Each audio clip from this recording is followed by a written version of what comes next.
Good afternoon, Zimbabwe. Ziyambi stands before the nation, claiming to see development under Emmerson Mnangagwa. Yet every citizen knows that what we are living through is not development, but national suffocation.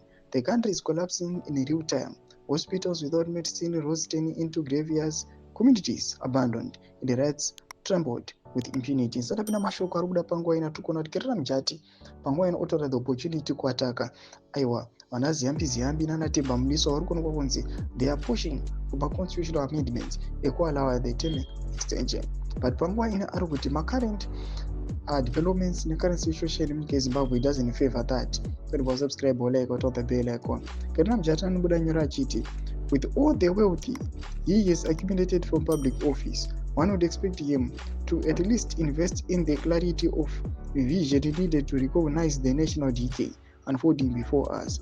Because the truth is simple, there is no development that justifies extending the reign of a leader that has presided over economic ruin and institutional collapse. None.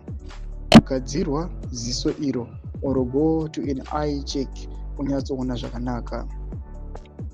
What is Ziyambi's progress is nothing more than a political hallucination, craft to protect a regime that has failed at every measurable level. Ziyambi chooses to defend that lie.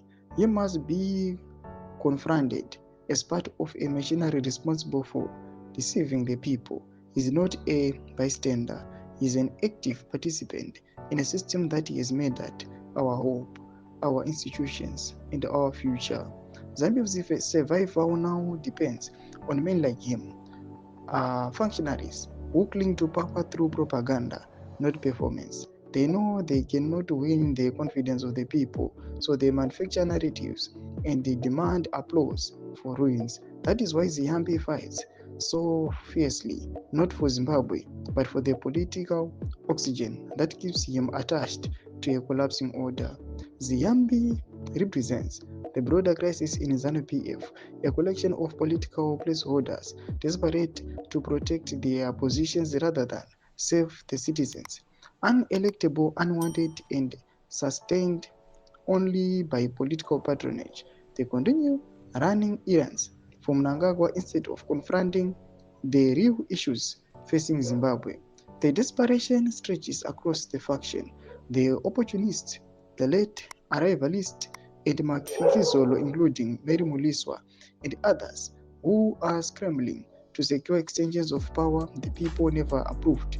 They know that the tide is shifting and the fear of political irrelevance is pushing them into louder lies and tighter allegiances to Mnangagwa.